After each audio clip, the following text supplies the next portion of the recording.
They thought they had found Clara. They thought the search was over. But when investigators unearthed the grave in Blackwood Forest, the truth was even more disturbing. The body inside wasn't Clara Avery. It was someone else, someone who had been missing for decades. In this episode, we'll uncover how a shocking discovery in Blackwood Forest turned Clara Avery's disappearance into something far bigger. We'll explore the identity of the remains, what it revealed about Maple Falls' dark past, and how one unsolved mystery suddenly collided with another. September 28, 2017. Nearly 3 weeks into the search for Clara, a cadaver dog alerted investigators to a disturbed patch of ground deep in Blackwood Forest. It was a shallow grave, covered hastily with soil and leaves. The entire town held its breath. The media reported a possible breakthrough. Clara's family prepared for the worst. But when the coroner examined the remains, shockwaves rippled through Maple Falls. The bones didn't belong to Clara. They belonged to a woman who had vanished more than 30 years earlier. The victim was identified as Marjorie Flynn, a 22-year-old waitress from Maple Falls who disappeared in 1985. At the time, police believed she had run away, leaving behind debts and heartbreak. But her family always insisted otherwise. Now, 3 decades later, Marjorie's body was found in the same woods where Clara's gown and bracelet had turned up. The revelation raised chilling questions. Was Blackwood Forest a dumping ground for killers? Were Clara and Marjorie victims of the same predator, separated by decades? Or was it coincidence, Clara's case drawing investigators to a long-buried secret? Detectives reopened Marjorie Flynn's cold case. Old files revealed striking similarities to Clara's disappearance. Marjorie was last seen leaving her job late at night, walking toward the edge of town. Witnesses reported seeing her talking to a man in a dark pickup truck. Her family recalled she had been secretly dating someone older, wealthier, and married. The parallels were undeniable. As investigators dug deeper, they discovered something even more unsettling. The married man Marjorie was rumored to be involved with in the 1980s was a young Richard Avery. Back then, Richard was just beginning to build his empire. He was engaged to Clara's older cousin, a match that cemented his social status in Maple Falls. But whispers swirled that Richard had a fling with Marjorie, the waitress from the diner where he met with investors. When Marjorie disappeared, Richard was never questioned. His wealth and connections shielded him. But now, with her body unearthed in Blackwood Forest, the past was clawing its way into the present. Detectives pressed Richard about Marjorie. He denied ever knowing her. But witnesses from the 1980s came forward, remembering Richard's presence at the diner and Marjorie's excitement about a wealthy man who promised to take her away. The walls around Richard Avery were closing in. For Clara's family, the discovery was devastating. Not only was Clara still missing, but now it seemed her disappearance was part of something far darker. If Richard had silenced Marjorie in 1985 to protect his reputation, had he done the same to Clara 30 years later to protect his empire? The media ran with the theory. Headlines blared, "Maple Falls Killer," and "From Marjorie Flynn to Clara Avery, a billionaire's dark trail." The pressure mounted. Protesters gathered outside the Avery estate. For the first time, Richard's public image began to crack. And investigators found another haunting clue: DNA under Marjorie's fingernails, preserved for decades, partially matched Richard Avery's distant relatives. The science wasn't definitive, but it was enough to keep suspicion burning. By the end of episode 7, the case of Clara Avery was no longer just about one woman. It had become a generational mystery, linking Clara's disappearance to the decades-old murder of Marjorie Flynn. For investigators, the question was no longer just what happened to Clara, but how many secrets has Richard Avery buried in Blackwood Forest? And for Maple Falls, the past and present had collided in a way no one could ignore.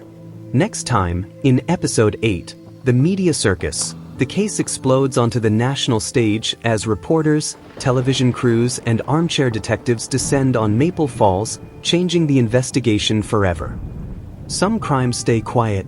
This one couldn't. When Clara Avery vanished and another woman's body was unearthed in Blackwood Forest, the story spread like wildfire. Soon, Maple Falls wasn't just a town with secrets. It was the stage of America's newest true crime obsession. In this episode, we'll see how Clara Avery's case spiraled into the national spotlight. From 24-hour news coverage to internet sleuths, we'll explore how media pressure shifted the investigation, turned neighbors into suspects, and transformed Maple Falls into a circus of speculation. October 2017. 3 weeks after Clara Avery vanished, Maple Falls was unrecognizable. The quiet town of 14,000 residents now hosted dozens of satellite trucks, reporters, and camera crews camped outside the police station and the Avery estate. News anchors called it the case of the billionaire's wife. Clara's face was everywhere, on nightly broadcasts, in glossy magazines, plastered across social media. The discovery of Marjorie Flynn's body only added fuel. Suddenly, this wasn't just about one missing woman. It was about a town haunted by its past, a powerful man with skeletons in his closet, and a story America couldn't look away from. The media frenzy put Maple Falls under a magnifying glass. Ordinary residents found themselves interrogated on live TV. The diner where Marjorie once worked was flooded with journalists asking about the mystery billionaire affair. Neighbors who once whispered behind closed doors now sold their stories to tabloids. Some painted Richard Avery as an abuser. Others claimed Ethan Cross had a violent streak. Still others hinted Clara had been planning to fake her disappearance all along. The town fractured under the glare. Families stopped speaking. Friendships ended. And Maple Falls learned that when the cameras arrive, truth is often the first casualty. Inside the Maple Falls Police Department, detectives struggled to keep control. Every move they made was scrutinized. Every leak became headline news. The FBI, already assisting, tightened its grip, worried local officers were cracking under pressure. They released a statement urging the public not to jump to conclusions. But the damage was done. Ethan Cross was hounded by reporters outside his small home. He shouted at them, threw a beer can once, and those images looped endlessly on national television. Overnight, Ethan was branded the violent lover. Richard Avery, meanwhile, hired a team of high-powered attorneys and PR strategists. He sat for carefully staged interviews, presenting himself as a grieving husband under siege. But the media wasn't buying it. Pundits dissected his every word, pointing out his lack of visible emotion, his evasive answers. He became the cold billionaire husband. And Clara? Clara's image became a battlefield. Was she a victim? A runaway? Or a woman tangled in secrets too dark to survive? While the media swarmed Maple Falls, another force surged online: armchair detectives.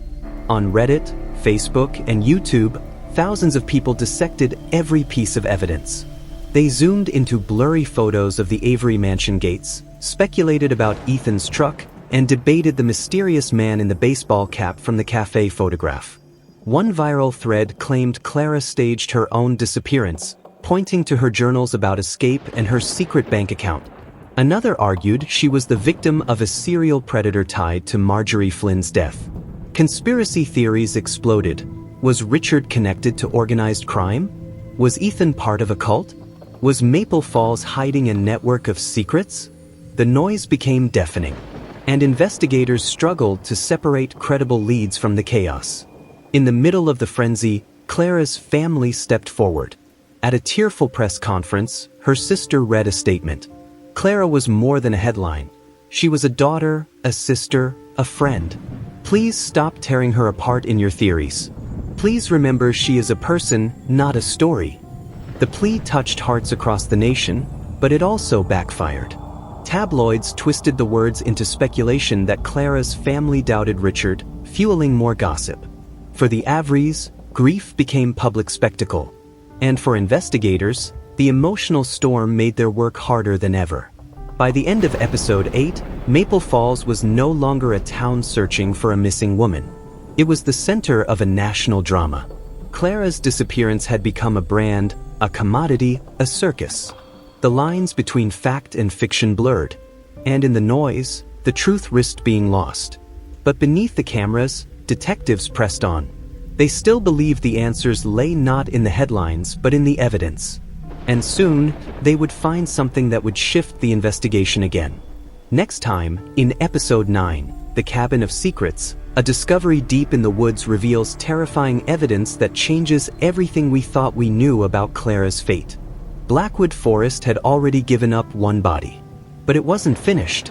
Deeper in the woods, investigators stumbled upon a cabin, abandoned, isolated, and filled with secrets that would twist Clara Avery's case into something darker than anyone imagined. In this episode, we'll follow investigators as they uncover a cabin in Blackwood Forest tied to Clara's disappearance.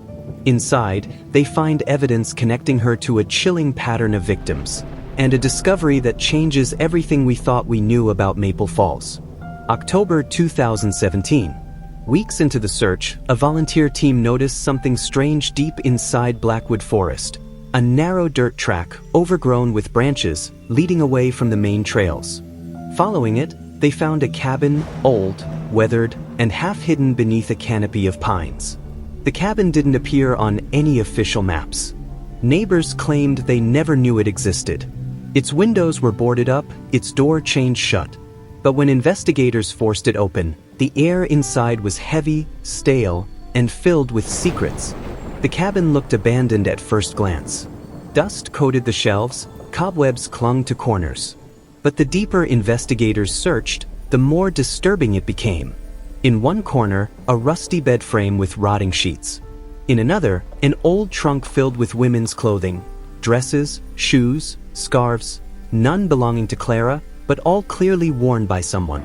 Pinned to the walls were faded photographs, women smiling at parties, walking down streets, sitting in diners.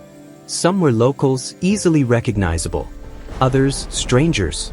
And then came the most chilling find, a wooden box beneath the floorboards.